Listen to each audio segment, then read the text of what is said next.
हाँ जी, तो एक बार रिवाइज करते हैं जल्दी से अकाउंटिंग प्रिंसिपल्स को, जिसमें सबसे पहला प्रिंसिपल हमारे पास था business entity concept. Business entity concept हमसे क्या कहता है कि भाई ओनर और बिजनेस दोनों अलग अलग है, ओनर और बिजनेस दोनों अलग अलग हैं, और हमें अकाउंटिंग हमेशा किसके पॉइंट ऑफ व्यू से करनी है, बिजनेस के पॉइंट ऑफ व्यू से। ओनर ने क्या किया, क्या खर्चा किया, उसके घर पे क्या हो रहा है, हमें इस बात से कोई मतलब नहीं है, हमें हमेशा अकाउंटिंग करनी है बिजनेस के पॉइंट ऑफ व्यू से, बिजनेस में क्या हो रहा है। ठीक है, अगला कॉन्सेप्ट हमारे पास है money measurement concept. Money measurement concept हमसे क्या कहता है कि अकाउंटिंग के अंदर हम सिर्फ उन्हीं ट्रांजैक्शंस को रिकॉर्ड करेंगे जिन ट्रांजैक्शंस को हम मनी की टर्म्स में कन्वर्ट कर सकते हैं, या फिर जो ट्रांजैक्शंस मनी की टर्म्स में होती हैं। दोबारा से, सिर्फ उन्हीं ट्रांजैक्शंस को जो मनी की टर्म्स में है या फिर मनी की टर्म्स में कन्वर्ट किया जा सकता है। हमने एग्जांपल लिया था, मैंने लिया बैंक से लोन। अब बैंक से अगर लोन लिया है तो कुछ पैसे आए होंगे, तो ये ट्रांजैक्शन मनी की टर्म्स में है, ये रिकॉर्ड होगी। अगली चीज जो कन्वर्ट की जा सकती है, इसका एग्जांपल क्या लिया था, मैंने सामने वाले बिजनेस को टीवी बेच दिए और बदले में उससे क्या खरीद लिए, बदले में उसने मुझे बेच दिए अपने एसी बेच दिए। अब ये वैसे तो मनी इन्वॉल्व नहीं है इसके अंदर, पर मैं इस ट्रांजैक्शन को मनी की टर्म्स में कन्वर्ट कर सकता हूँ। ठीक है, जब मनी की टर्म में कन्वर्ट कर सकता हूँ तो मैं इसको भी रिकॉर्ड कर सकता हूँ।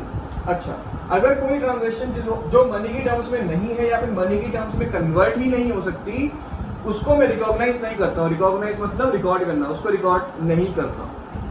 अगले पे आ रहे हैं अकाउंटिंग पीरियड पे। अकाउंटिंग पीरियड हमें क्या कहता है, बिजनेस का लाइफ टाइम बहुत लंबा होता है, बहुत बड़ा हो सकता है। हम बिजनेस के बंद होने का इंतजार नहीं करेंगे उसके रिजल्ट्स को फाइंड आउट करने के लिए।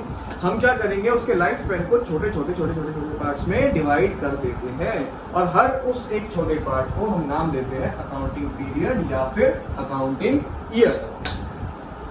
क्यों किया जाता है ऐसा, छोटे पार्ट्स में डिवाइड करते हैं ताकि हम उसकी परफॉर्मेंस को मेजर कर सकें, उसके रिजल्ट फाइंड आउट कर सकें टाइमली बेसिस पे। हमें टाइमली बेसिस पे चीजें पता चल सके कि हमें प्रॉफिट हो रहा है, नुकसान हो रहा है, कितना लेना है, कितना देना है, ताकि हम आगे की स्ट्रेटेजी बिजनेस की उसके अकॉर्डिंग बना सके। ठीक है, एक तरीके से क्या हो गया कि हमें अकाउंटिंग का दूसरा बेनिफिट पता चल गया। पहला बेनिफिट क्या था, प्रॉफिट जानने के लिए अकाउंटिंग करते हैं। दूसरा बेनिफिट क्या हो गया, ताकि हम फ्यूचर की स्ट्रेटेजीज को फॉर्मुलेट कर सकें, इवेल्युएट कर सकें अपने अभी के काम को। अच्छा, आगे चलते हैं। लास्ट कॉन्सेप्ट है फुल डिस्क्लोजर, मतलब आज का लास्ट कॉन्सेप्ट है हमारे पास फुल डिस्क्लोजर। फुल डिस्क्लोजर क्या कहता है, जहां पे डिस्क्लोज का मतलब होता है शो करना। डिस्क्लोज का मतलब बंद करना नहीं होता, डिस्क्लोजर का मतलब होता है शो करना। ध्यान रखना, बहुत बार यूज होगा हमेशा ज्यादातर सब्जेक्ट्स में। अब अकाउंटिंग से रिलेटेड जितने भी सब्जेक्ट्स हैं सब में ज्यादातर यूज होगा ये डिस्क्लोजर। तो ध्यान रखना, डिस्क्लोजर का मतलब होता है शो करना। हमने इसके बारे में क्या रखा था कि एक्चुअली में कॉन्सेप्ट क्या है कि जो बिजनेस है वो एक अलग जगह पे है, ओनर अलग जगह पे है। ओनर को हम कह सकते हैं यूजर। ठीक है ना, ओनर भी फिलहाल मैं इसलिए बोलता हूँ क्योंकि अभी तुम्हें समझ में और चीजें नहीं आएंगी, जब बताऊंगा और भी नजर आएंगे यूजर और भी होते हैं, पर फिलहाल के लिए हम मान लेते हैं यूजर कौन है हमारे पास, ओनर। ओनर अलग जगह पे है, जो अकाउंटिंग कर रहा है, अकाउंटिंग ट्रांजैक्शंस को रिकॉर्ड कर रहा है, वो अलग जगह पे है, और जो ट्रांजैक्शन एक्चुअल में हो रही है वो अलग जगह पे है। हमने बताया था बिजनेस है, ये ओनर है और ये शोरूम है।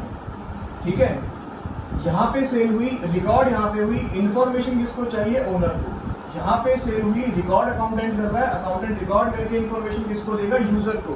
तो यूजर को इंफॉर्मेशन कैसी मिलनी चाहिए, यूजर को इंफॉर्मेशन हमेशा कंप्लीट मिलनी चाहिए और ऐसी मिलनी चाहिए जो उसको समझ में आ सके। तो जब भी हम अकाउंटिंग ट्रांजैक्शंस को, अब हम कह रहे हैं बिजनेस के पॉइंट ऑफ व्यू से, अकाउंटिंग के पॉइंट ऑफ व्यू से, जब भी हम किसी ट्रांजैक्शन को रिकॉर्ड करेंगे तो उसको कंप्लीट करेंगे।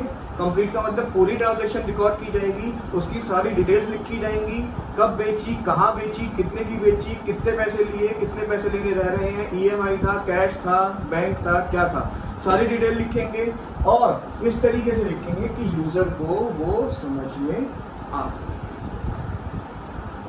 तो ये थे हमारे 4 प्रिंसिपल।